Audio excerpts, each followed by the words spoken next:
अस्सलाम वालेकुम। हम आपको खुश आमदीद कहते हैं programme social vibe on Canada one TV. हम बात करेंगे एक ऐसे सिचुएशन की जिससे मोस्टली जो है दुनिया नावाकिफ़ है।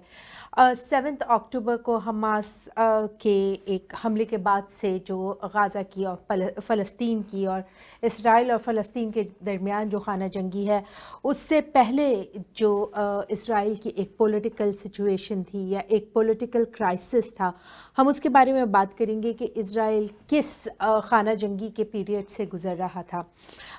ये जो पूरी सूरत हाल थी, ये उस वक्त पेश आई जबकि जो इसराइल की हुकूमत थी उसने, जो कि बेंजामिन नेतन्याहू जिसमें प्राइम मिनिस्टर हैं, उन्होंने ये फ़ैसला किया कि जो जुडिशल सिस्टम है या जो अदालतें हैं उनके हाथ से इख्तियारात लेकर या उन इख्तियारात को कम कर दिया जाए और अपनी पसंद के लॉ पास किए जाएं।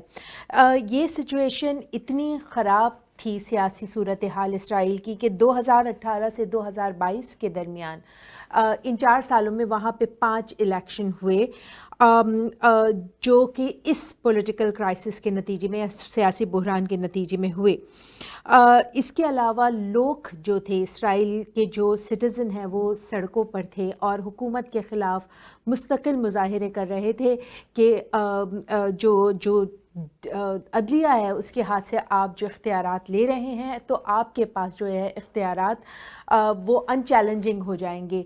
जो पावर का एक बैलेंस होता है वो ख़राब हो जाएगा।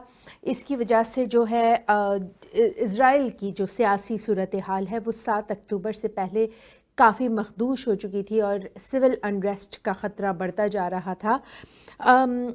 फिर हम ये देखते हैं कि ना सिर्फ ये हो रहा था बल्कि बहुत सारे जो उनके वहाँ पर जो सिटीज़न हैं उनको आप अपनी फ़ौज के अंदर कुछ खिदमात अंजाम देनी पड़ती हैं। रिज़र्व्ड जो है सोल्जर्स होते हैं, उन्होंने ये कहना शुरू कर दिया था, we are not going to take part in any, जो क्या कहते हैं, आर्मी की अगर आपको ज़रूरत होगी तो हम उसके अंदर पार्ट नहीं प्ले करेंगे।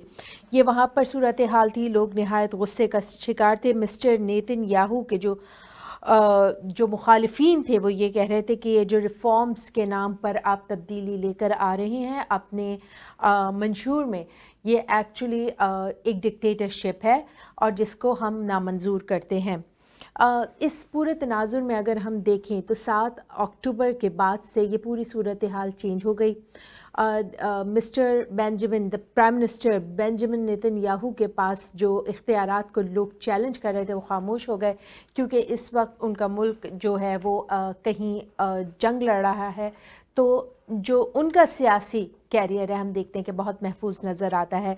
मैं दोबारा से ये बात बता दूं कि जहां हम लोग ये बात करते हैं हमास के अटैक की, वहाँ ये क्वेश्चन ज़रूर पैदा होते हैं कि 40 मील के रकबे पे फैली हुई एक दीवार जिसको आयरन वॉल कहा जाता है, जो कि जिसके अंदर जगह जगह मशीन गन्स फिट हैं, कैमरास फिट हैं, उस 40 मील पे फैली हुई दीवार उससे कुछ भी नहीं नज़र आया गया या उस वक्त हमास के हमले को नहीं रोका गया।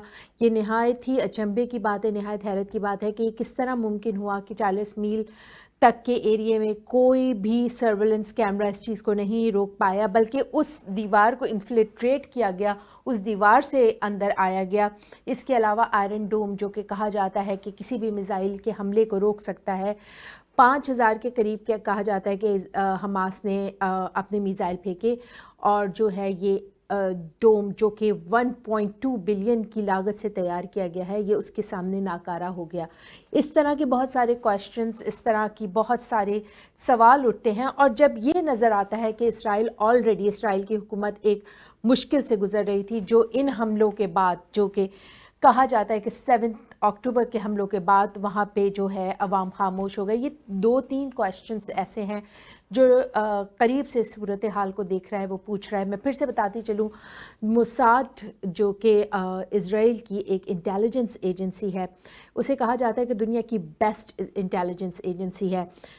ऐसे कैसे मुमकिन है कि उसने ये जो पूरा हमला प्लान हुआ हमास का, उसको थोड़ा सा भी पता नहीं चला। एक और क्वेश्चन जो इस मामले में उठाया जा रहा है वो ये कि हमास जो है, अगर उसने ये पूरा हमला प्लान किया था تو اس کے بعد کی حکمت عملی کیا تھی؟ کیونکہ آپ کو یہاں کوئی حکمت عملی نظر نہیں آتی، آپ کو یہاں نہتے عوام نظر آتے ہیں جن کے اوپر دن رات بم گر رہے ہیں.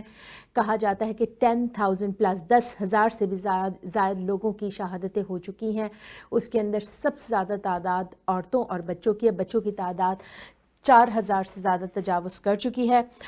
سیز فائر کا دور دور تک جو ہے کوئی امکان نہیں ہے، کیونکہ جیسے ہی یہ قرارداد یو این کی سلامتی کونسل میں لے کر آئی جاتی ہے، امریکہ اس کو ویٹو کر دیتا ہے. نو سیز فائر فار غازہ 30 دن سے زیادہ ہو گئے ہیں اور ہم دیکھتے ہیں کہ یہ جنگ ختم ہونے کا نام نہیں لے رہی. رشیا جو ہے اپنے تحفظات کا اظہار کر رہا ہے، وہ یہ کہہ رہا ہے کہ اگر یہی صورتحال رہی تو جنگ اور پھیلے گی. کیونکہ پچھلے دنوں ہم نے دیکھا کہ جب حزب اللہ کے ایک رہنما نے اپنا بیان دیا تو اسرائیل نے فوراً ہی لیبنان میں جو ہے وہ اردن میں اپنی پہلی جو ہے میزائل وہاں پہ پھینکا، جس سے ایک گاڑی میں موجود 3 بچے اور ان کے ماں باپ شہید ہو گئے.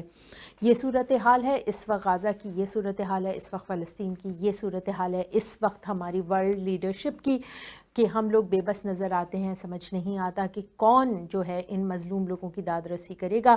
دس is not about religion, this is about humanity and we are so sad کہ humanity is failing right now.